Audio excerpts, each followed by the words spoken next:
আসসালামু আলাইকুম viewers, welcome to my channel. আমি কাউসারা নূপুর।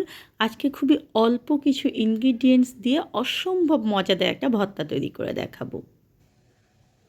শীত চলে যাওয়ার আগে অবশ্যই কিন্তু এই ভর্তাটা একবার হলেও খাবেন। এখানে একটা টমেটো, একটা আলু, আমি এখানে একটা রসুন কোয়া করে নিয়েছি, ৩ থেকে ৪টা শুকনো মরিচ আর ৩ থেকে ৪টা কাঁচা মরিচ, আমি এখানে ২টো পেঁয়াজ দেখুন যে কুচি করে নিয়েছি, আর ধনিয়া পাতা যেটা আমার মূল দরকার সেটা নিয়েছি। এখন ফার্স্ট কিন্তু আমরা এই টমেটো এবং যে আলুটা আমাদের রয়েছে সেটাকে একটু কুচি করে কেটে নেব।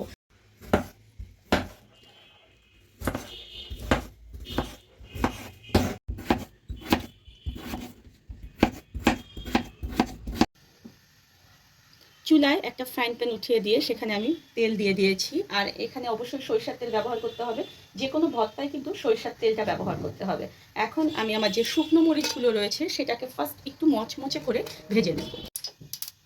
মরিচ তুলে নিয়ে এই ফ্রাইং প্যানের মধ্যে পেঁয়াজ এবং যে রসুনগুলো রয়েছে এবং কাঁচামরিচ রয়েছে সেগুলোকে আমি একটু লাল করে ভেজে নেব। একেবারে যেটাকে বেরেস্তা বলা হয় সেটা কিন্তু করব না।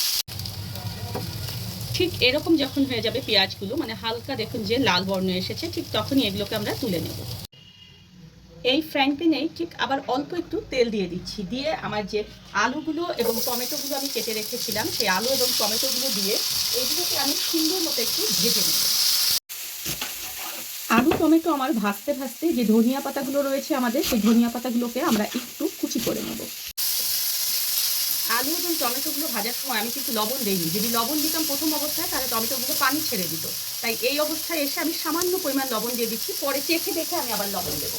আমার আলু এবং টমেটোগুলো কিন্তু ভাজা একেবারে প্রায় শেষ পর্যায়ে।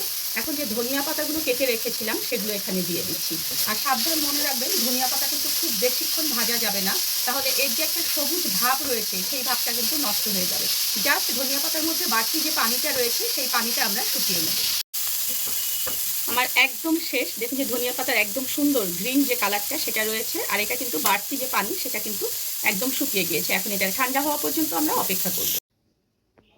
সব কিছু দেখুন যে ঠান্ডা হয়ে গিয়েছে। এখন আমার মরিচগুলো আমি এর মধ্যে দিয়ে দিচ্ছি। মরিচের ব্যাপারটা বলি যে আপনারা ঠিক যতটুকু ঝাল খেতে চান ততটুকু মরিচ এখানে ব্যবহার করবেন।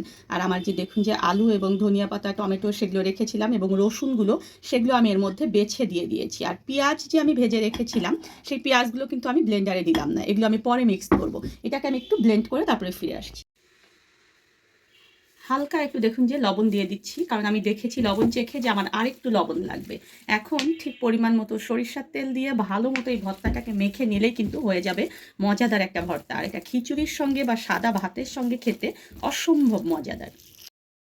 কত অল্প ইনগ্রিডিয়েন্টস দিয়ে দেখেছেন কত মজাদার একটা ভর্তা তৈরি হলো। আর এরকম নতুন নতুন আরও রেসিপি পেতে হলে প্লিজ আমার চ্যানেলটা সাবস্ক্রাইব করে পাশেই থাকবেন।